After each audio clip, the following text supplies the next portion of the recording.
What's up, Unlocking Your Inner Strength listeners? How would you like to know the secret and effective, very powerful goal-setting method that I use that you can use week by week to move yourself down the field of success? Well, I have good news for you. I've put together a special report showing you exactly how to do this. Normally, it's $45, but since you're a loyal listener to the show, you can get it for only $10 at unlockingyourinnerstrength.com/time. You're listening to The Inner Strength Show. If you want to step into your greatness, you've come to the right place. Here is your host, the human strength expert, Kyle Newell.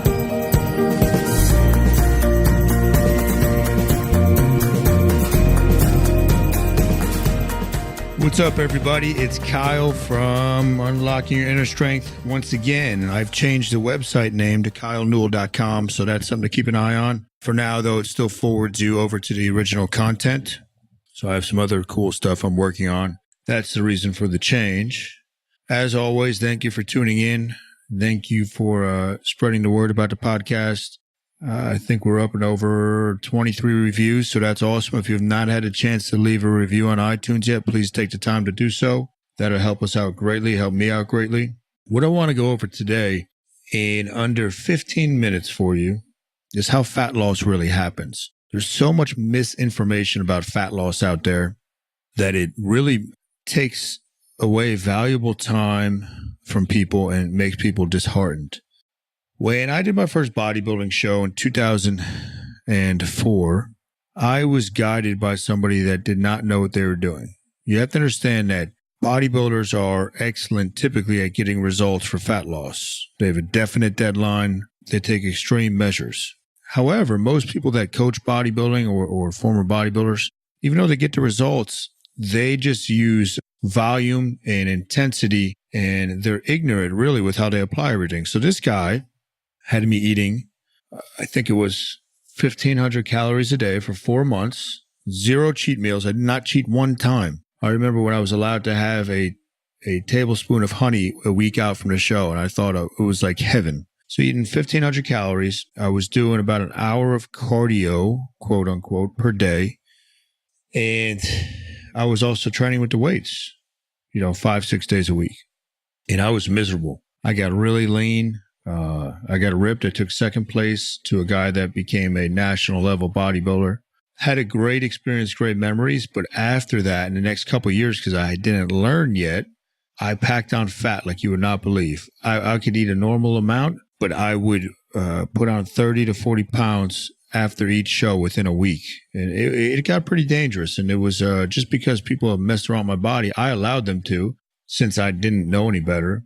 Remember, you always allow or create every situation in your life. That gives you complete control. But there was a much, much better way to go about this. So let me use an analogy to explain how fat loss works. Fat is stored energy, okay? All the body fat that you have is just stored energy. Now, your body will not tap into that energy unless you give it a reason to do so. It's a survival mechanism. The body is not designed to be lean and ripped.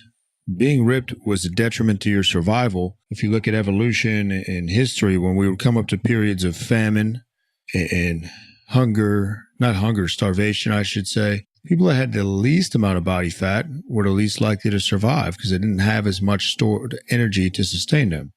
So think of a sink full of water. That is your body fat, the water within the sink, okay? I'm saying that wrong. Your muscle glycogen. Muscle glycogen is the storage form of energy within your muscles, okay? Glycogen is actually a combination of water and carbohydrate. Think of the name hydrate, carbohydrate. 3 grams of water binds with every gram of carbohydrate. So when people go on low-carb diets, the initial surge they see in weight loss is from water. Now, as long as our body gets a signal that our muscles are fully topped off with energy or there's energy in there, there's no reason to go to the body fat. Make sense so far? So you have the sink full of water, and then next to that you have a big glob of fat. Just think of a giant stick of butter. That's what you want to tap into, but you cannot get to that until that sink is drained completely. That means we need to get the muscle glycogen and the intramuscular fats to a low point So we signal the body to tap into stored body fat. So how do you do that? Well, there are 3 parts to fat loss. You have mobilization, transportation, and utilization. For mobilization to occur, meaning getting it out of the fat cell, get the free fatty acid out of the fat cell so it can be used by the muscular system, we need to keep glycogen low, and you do that by keeping insulin low. If you keep insulin low for a long enough period of time, meaning you're restricting carbohydrate intake and calories to some degree, your muscles, okay, you're going to pull the drain out of that sink, and the water is going to start to empty out. So you need to keep insulin low. Now, intense exercise also raises a hormone called HSL, hormone-sensitive lipase. Intense exercise. So once you drain the glycogen following a restricted diet, they need energy still to perform. So you see how the diet and the exercise go together. We need to transport the fat once we've gotten it out of the cell. Okay, you need to transport the fat. Now, here's one of the issues with stubborn body fat. For females, 99% of you, it is your glutes and your thighs. For men, it's the lower back, it's the side, the love handles, and the lower belly. So that's stubborn fat. Now, if you put your hand on an area of stubborn fat, it's going to be colder. The reason it's colder is because you have a very poor blood supply to those areas. Make sense? So you cannot really transport the fat into those areas if there's no blood going into those areas. And I might touch on that a little more. That's a tricky situation. But getting back, so we have mobilization, transportation, and then utilization. Now we have to use the fat by the muscles that are performing the exercise. Now here's a huge mistake people make. If they do interval training or high intensity training, which means they are doing 30 seconds, let's say they're on the elliptical really hard, then 30 seconds at a moderate pace, 30 seconds really hard, 30 seconds at a moderate pace. Well, that raises lactic acid levels. Now, lactic acid will actually block the free fatty acids from being utilized by the muscular system. Lactic acid will block the free fatty acids from being utilized by the muscular system. What that means is people do all this hard work and they do high intensity interval training and then they stop. Well, guess what's going to happen to the fat? It's going to get transported back and stored in your body fat, which is crazy. So you have to structure your specific cardio. You have to be trained on how to do cardio. Cardio is not just going for a walk or going on for a stroll on a treadmill. Cardio is anything that works your heart. What's up, Unlocking Your Inner Strength listeners? How would you like to know the secret and effective, very powerful goal-setting method that I use that you can use week by week to move yourself down the field of success? Well, I have good news for you. I've put together a special report showing you exactly how to do this. Normally, it's $45, but since you're a loyal listener to the show, you can get it for only $10 at unlockingyourinnerstrength.com/time. Anyhow, after you did the intense interval, what I like to do is a 5-minute break. Okay, a 5-minute break where you do absolutely nothing. You sit there. And then you would do some slow, long distance cardio, quote unquote, the typical stuff that you might be used to. The reason you do this is you've done all the work to mobilize and transport the fat. Now you want to utilize it.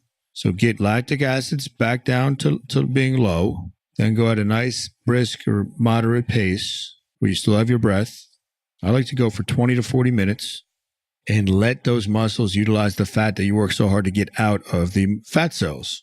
You've worked hard through your diet. You've worked hard through your training. And typically, people show a lot of dedication when they go on a fat loss journey, and they'll even do their cardio and training in the morning, which is good because insulin is low at that point. You want to keep insulin low. So I like to structure the specific cardio fat loss sessions with 5 minutes of slow, long distance in the front. Get insulin even lower, knock it down. It's going to burn up any floating glucose, blood glucose that's still floating around in the system. And then your interval training, then rest, then slow, long distance. So that's the way to structure it. Now with fat, you also have to examine hormones. If insulin is high, and I've already talked about insulin, you will not burn fat. So if you eat a typical breakfast, you're pretty much shutting off your fat burning for the entire day because most people eat too frequently to let insulin come back down.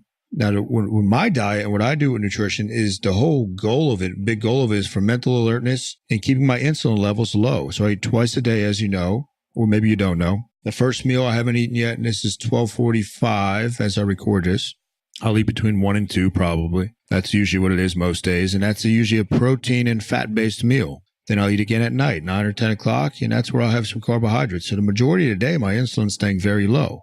Insulin will lead to all types of problems besides just stored body fat. Insulin is going to contribute to triglycerides, fatty liver disease, all types of nasty stuff. Now, when insulin is low, there's a hormone called glucagon. When that's high, when glucagon is high, that means we're in fat loss mode. So it's always a balance between those two hormones.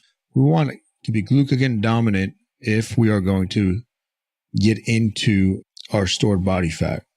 The last thing I want to say about some interesting fat loss tidbits that you're probably not going to find anywhere else. Over the years, a couple things I've noticed. Many times before you're about to make the next big drop in body fat, you'll start getting a tingling sensation, or not itchy, but like pins and needles in that area, maybe for a day or two leading up to it. I'm not really sure what that is. I think it's obviously a nerve sensation, maybe with the fat cells all being released into that area, or the free fatty acids. That's something you'll notice, and you'll also notice that when you're in fat loss mode, urination level is going to go up. I always know if I'm training for fat loss or doing everything like getting ready for a show that my urination is going to go through the roof once I enter fat loss mode. Again, you're not going to see this many other places, and that's important though. It's important in a different way to make sure you're staying hydrated when you're trying to lose fat. The liver is one of the main fat-burning organs. That's why we focus so much on it when we do a detox program. If you're dehydrated, the liver has to assume the role of the kidneys, which is to excrete waste from the body. So the liver's performing their role. It doesn't care about losing fat. Remember, though, everything the body does is designed for survival. So staying hydrated is a big one as well, big thing as well. So that's your science with fat loss right there. Hopefully you understood the story about the sink. And again, I'm still a firm believer that it's not just about how many calories you take in. It's the quality of those calories and the quality of your life and your stress level. It's not as much what you eat as who you are when you eat it. I like to say that. If you have any questions on fat loss, do not hesitate to reach out and ask me. Something I've been studying for a long time. And, one last thing.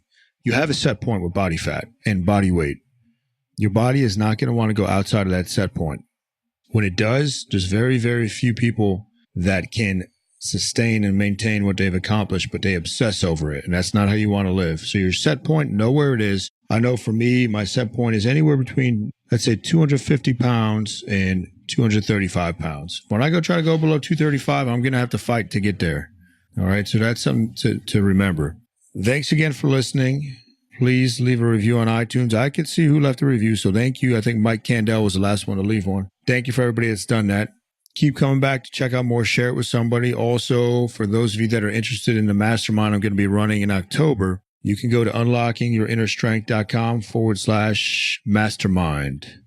Mastermind. And it's a 90-day sprint. That's basically what humans can handle as far as focus. We need 90 days and then we have to reevaluate. But this is going to be cool. It's expensive for some people. Well worth it. I know the results. I'm going to get everybody in the group. You can check it out there, what it's all about. Super excited about that. And I'll be back next week. Peace. You've been listening to The Inner Strength Show. If you enjoyed the show, remember to subscribe, rate, and review us in iTunes.